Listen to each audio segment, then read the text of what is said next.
I only prepared enough food for my family. What do you mean by that? Even though I was invited to the dinner, there was only an empty plate in front of me.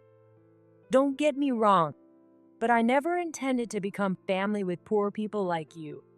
I just wanted to make that clear today. My daughter-in-law looked at me with a sneer as I stood there speechless. It seemed like this was her way of harassing us. Michelle's attitude was condescending. I had known since the first time we met that she looked down on us quite a bit. You should be grateful that I even married your son. John may have a good face, but he's a boring man. Well, he's a decent husband, so I won't divorce him. Unable to argue any further, I decided to leave as she instructed, but I wasn't going to stay silent about this. Hello, it's me. I made a call to someone who could bring her to despair. My name is Kim. After my parents passed away, I took over the family business and now run a small factory. Running the company hasn't always been smooth, and we faced financial difficulties at times. But with the help of my accountant, Robert, we've worked hard together to overcome challenges and grow the business. My husband and I have one son named John. We told John he didn't have to take over the family business, so after graduating from college, he joined a regular company and has been successful. One day, John called to tell us he got engaged to the daughter of the company president where he works. I want to have a dinner to introduce you to her. She's a really nice girl, and I'm sure you'll both like her. John sounded genuinely happy on the phone. Robert and I were also looking forward to meeting John's girlfriend. Since the dinner was to be held near our home, we decided to splurge and reserved a table at a high-end restaurant. Finally, the day of the dinner arrived. Nice to meet you. I'm Michelle. The woman who bowed her head was petite and slender. As the daughter of a company president, she gave off a somewhat strong impression. Robert and I greeted her, and then we entered the reserved restaurant. The food served was delicious, and the dinner proceeded in a friendly atmosphere. According to John, his relationship with Michelle started when her father suggested it. I need to use the restroom for a moment. As the conversation flowed, Michelle excused herself from the table. You've caught quite a beauty. She seems like a good girl, and that's great. Right? John smiled proudly. Seeing our son so happy made Robert and me smile as well. I'm going to the restroom too. I followed Michelle to the direction of the restroom. Just as I was about to enter, I heard someone talking on the phone. This is the worst. I dated him because he's handsome, but his parents look poor and unimpressive. It was Michelle's voice. Looks like these poor folks stretch themselves to reserve a fancy place. But their poor manners are obvious. It's embarrassing to be with them. It seemed she was complaining to a friend, mocking us. Poor folks. I guess she might see us that way as a president's daughter, but she didn't have to insult us like that. Angry, I quickly left the restroom and returned to our table. What's wrong? You look upset. Robert asked, worriedly noticing my inner turmoil. It's nothing. I'm just having so much fun that I might have drunk a bit too much. I might be tipsy. I brushed it off. Even though I had accidentally discovered Michelle's true nature, I couldn't bring myself to tell the blissfully happy John. Michelle returned to the table, smiling as if nothing had happened. Because of that, the dinner ended with me feeling uneasy. Everyone probably has one or two things they keep hidden. Although I didn't have a good impression of her, I decided not to tell John and kept it to myself. A little while later, John and Michelle got married. As the daughter of a company president, the hotel reception was large with many guests. Congratulations, John and Michelle. With tears of joy, I offered my congratulations on my son's happy day. John looked so happy. But on this day, Michelle barely made eye contact with me or Robert. Even when I tried to talk to her, she seemed annoyed, making it clear she didn't like us because she thought we were poor. Did we do something to make her dislike us? Michelle's attitude seems pretty bad. After the ceremony, when we got home, Robert muttered in confusion. For the first time, I told my husband what I had overheard at the dinner. I can't believe she has such a side to her. We can't tell John. He's so happy. Besides, she seems normal in front of him. We just have to keep quiet. That's probably best. But I hope nothing bad happens in the future. Robert's words were ominous, and his prediction came true. A few days later, as I was cleaning in front of the factory, I unexpectedly ran into Michelle. Hello. It must be tough doing such dirty work. Her words seemed like a compliment, but knowing her true nature, I recognized the sarcasm. It was clear she looked down on us. I understood it was because of my appearance, but it didn't feel good. I brushed off Michelle's comments and hurried back to the office. Despite occasional irritation with Michelle's attitude, on the surface, John's family appeared peaceful. A few years after the wedding, Michelle became pregnant with their first child, and John seemed happy.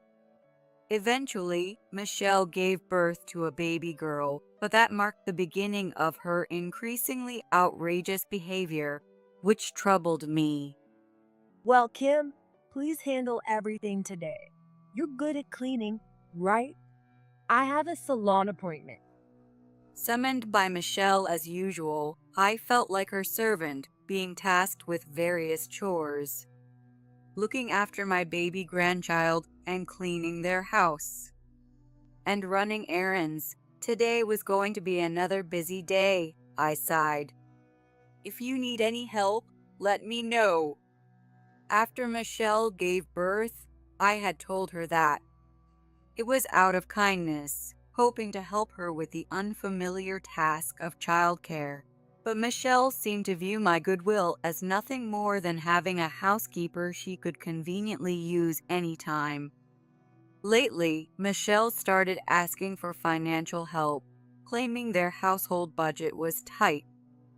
John's salary has decreased, and we had a baby, so things are tough. Can you help us out a bit? She pleaded that having a child was expensive. I see. I'll give you a little to help out. But does John know about this? Yes, of course. John told me to ask you for help. Okay, I'll transfer it later. Yay, thank you so much. Michelle thanked me in a rather carefree manner for someone asking for financial aid. There seemed to be no guilt or shame in relying on others. She seemed quite accustomed to relying on others, for better or worse. Believing Michelle's words, I started transferring money to her account every month. The amount was small at first, but her demands gradually escalated, and now I was giving her about $1,000 a month. I didn't mind as long as the money was for my grandchild, but I didn't know how Michelle was actually using it.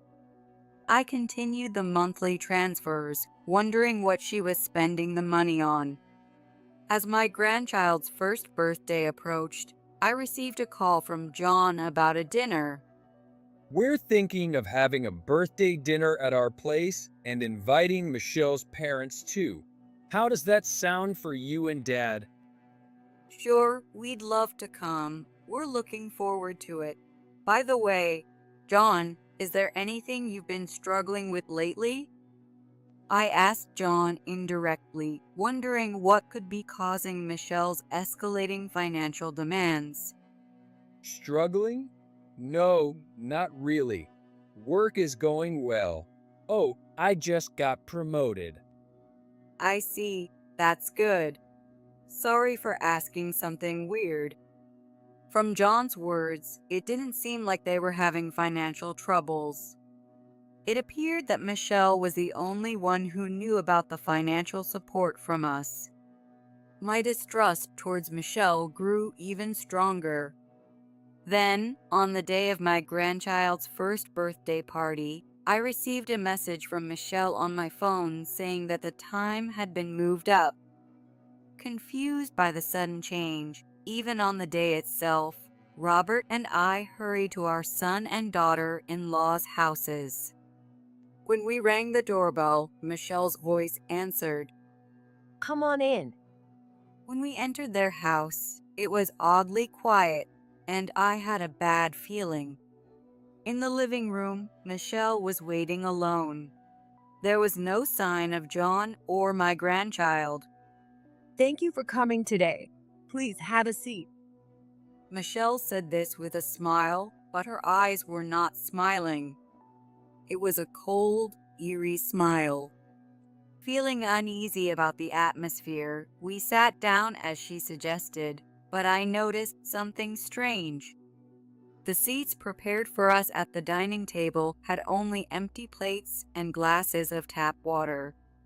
Perhaps the meal would be prepared soon. However, Michelle showed no sign of that. Michelle's parents were supposed to be invited to today's dinner, but there was no sign of them either. Feeling more and more uncomfortable, we were puzzled. Michelle, what is this about? Robert asked cautiously, unable to grasp Michelle's true intentions. Don't you get it yet? Oh, poor people like you wouldn't be able to imagine what I'm thinking. Actually, I only prepared food for my family. What do you mean? Don't get me wrong, but I never intended to become family with poor people like you. I just wanted to make that clear today. Michelle's beautiful face twisted into a malicious grin. It seemed this was her way of harassing us. Is that how you really feel? You put on a good act in front of John. You should be grateful that I even married your son. John may have a good face, but he's a boring man. Well, he's a decent husband, so I won't divorce him. Michelle's attitude was condescending. I had known from overhearing her phone call at the first dinner that she looked down on us. It seemed she didn't want to get too familiar just because we were family by marriage. Despite her dislike for us, she often asked for rides and money in her daily life. I understand your feelings now. We thought we could help each other as family, but if that's not the case, we'll stop driving you for errands, taking care of your child, and transferring money. If she doesn't get along with us, so be it. If she stops involving us altogether, we can avoid any further unpleasantness.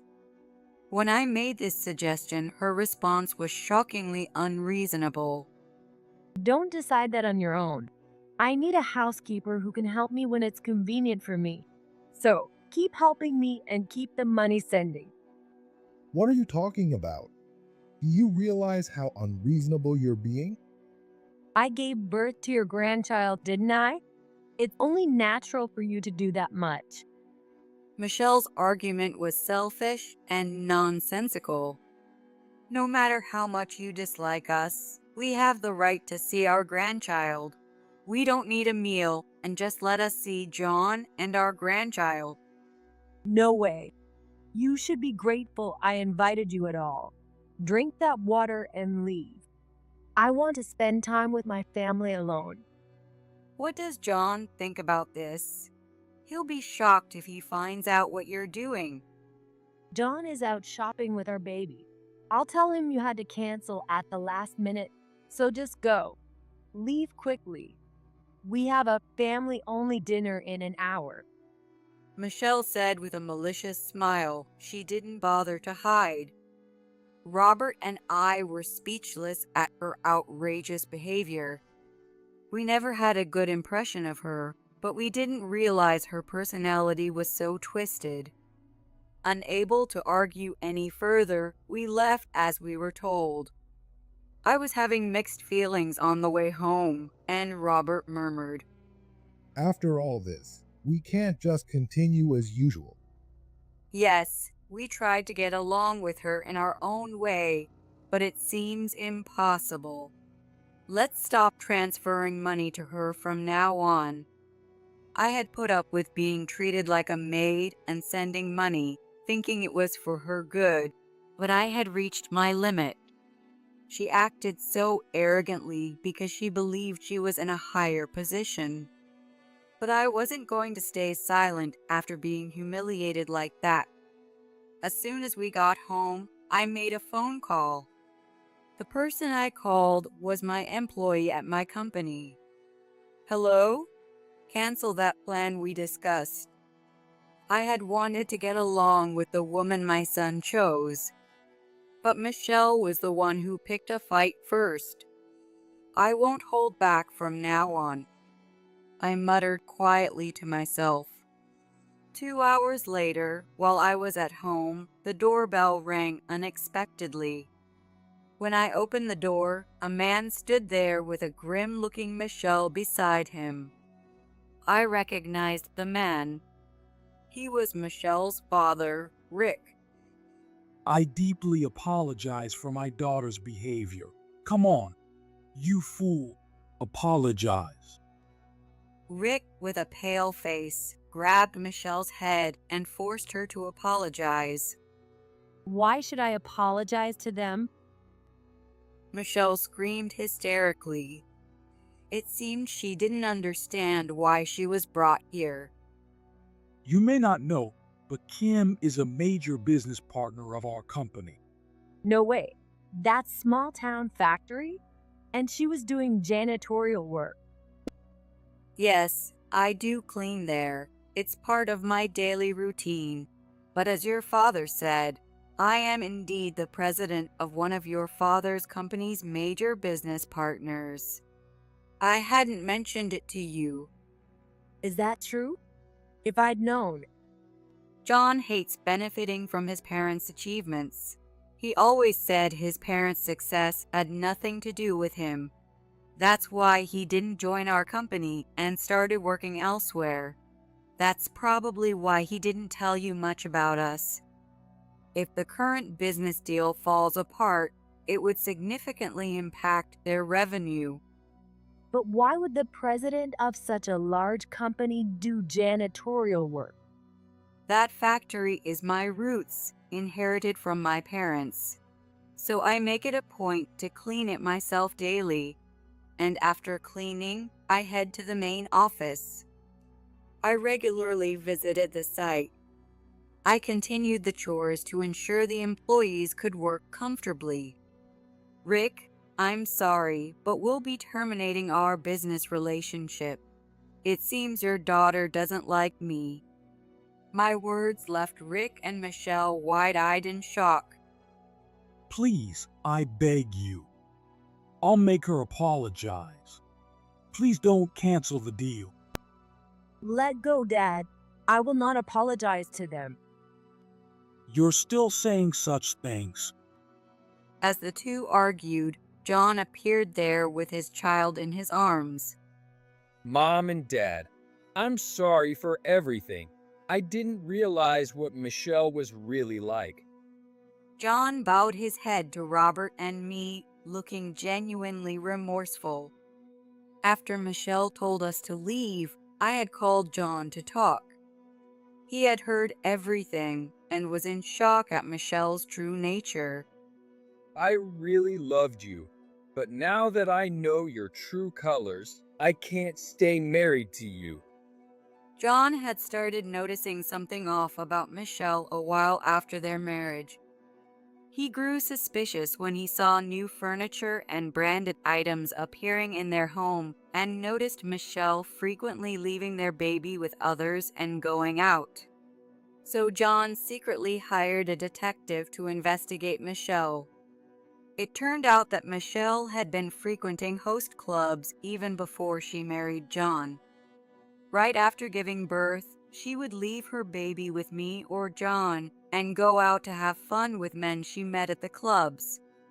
The reason she asked me for money was likely that she couldn't fund her nightclub's expenses with the money John gave her for living expenses. Was the reason you said you had no money because you were spending it on men you met at the clubs? Wait a minute. Money? I haven't heard anything about that. Michelle told me that John's salary had been cut and they were struggling, so I've been giving her a substantial amount of money every month. It turns out that was a lie. She had been asking for money, claiming it was because their living expenses were tight, but it turns out she was spending it entirely on nightlife and branded goods for her own selfish desires. John seemed genuinely shocked, hearing this for the first time. I've been giving you enough money for living expenses every month. If that's not enough, what have you been spending it on? Answer me. Enough money? That little bit? Don't make me laugh, you poor thing. That amount doesn't even cover spa treatments or branded goods. Michelle sneered mockingly. I can't take this anymore. I've been deceived all this time. Michelle, is this child really mine?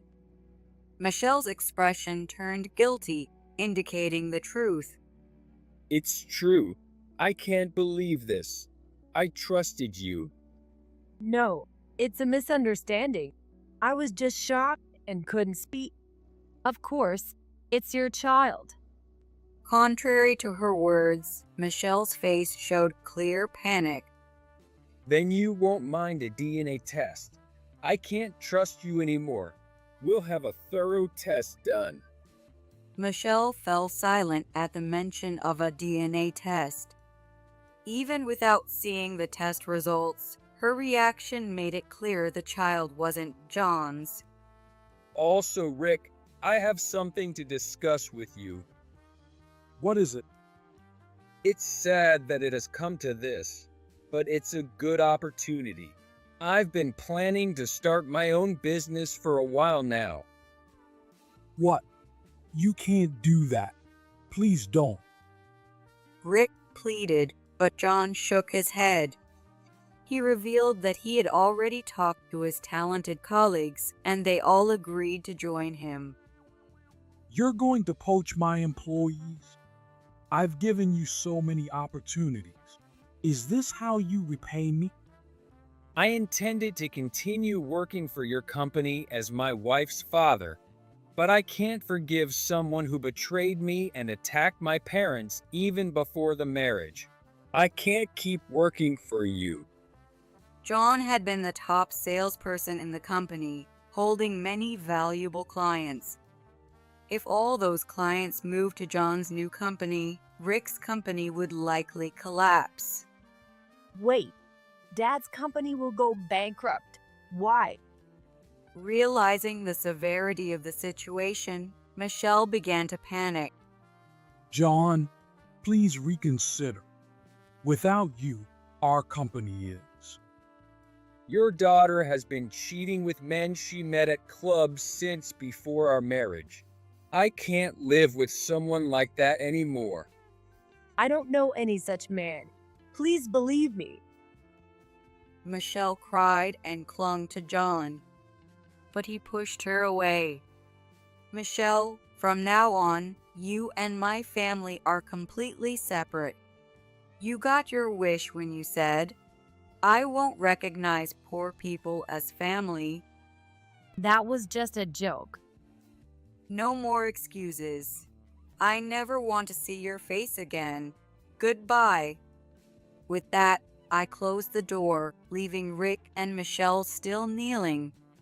But they didn't move, stubbornly staying there. I sighed, thinking how troublesome they were. When I opened the front door again, they looked at me with hopeful expressions. But I had no intention of forgiving them. "If you don't leave now, I'll call the police. You should go, especially with your company already in jeopardy." At my words, they quickly stood up and left. 6 months later, Rick's company went bankrupt. The employees who had worked under him were divided between my company and the new company John started. We took custody of the child, and John became a single father, working hard and taking care of the child every day. When Michelle and John divorced, she said she didn't want the child because she couldn't raise it. While Robert and I were furious, John volunteered to take the child.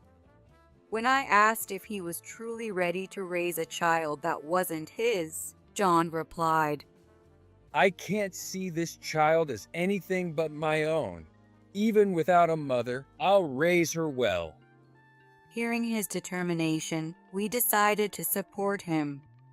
After that, Michelle was disowned by her father and tried to move into her boyfriend's apartment. However, the host quickly abandoned her, saying he had no use for a poor woman now that her father's company had gone bankrupt. Despite everything she had done, Michelle showed up at our door again. Please, I apologize for what happened before. Just help me. I have no place to live and I'm desperate. Michelle bowed deeply, almost scraping her head on the ground, but I felt no sympathy. She was still wearing branded items. Her hair was messy and her skin looked rougher than before, but she couldn't let go of the pride of being a company president's daughter. If she were truly struggling, she could sell her branded bags and work honestly, living modestly without starving. Instead, she sought help from me, which was just another form of dependence. I was appalled that even now, she was still trying to rely on others. "Who might you be?" "I'm sorry, I don't remember you." She was nothing but a stranger to me now. She had abandoned her child, and now that she had no money, she was bowing to those she despised. I had no intention of showing mercy to such a cowardly, heartless person. Ignoring the sobbing and bowing Michelle, I walked away. I later heard that Michelle had been spoiled as an only child and had led a carefree life, not even working after graduating from college. She got a job at her father's company through connections, but her arrogant personality made her unwelcome. I was tricked by that old woman. Now I'm penniless because of her. After I refused to help her, Michelle reportedly vented her misplaced anger to those around her. Afterward, she tried to find a job on her own and applied to several companies, but her arrogant and haughty personality caused her to be rejected at every interview. Reluctantly, she ended up working as a cleaner for a company she once looked down on to earn a living. Never having done real work before, she faced harsh treatment from her colleagues. To support herself, she had to work hard no matter how tough it was. For someone who had always relied on others, this was a good lesson.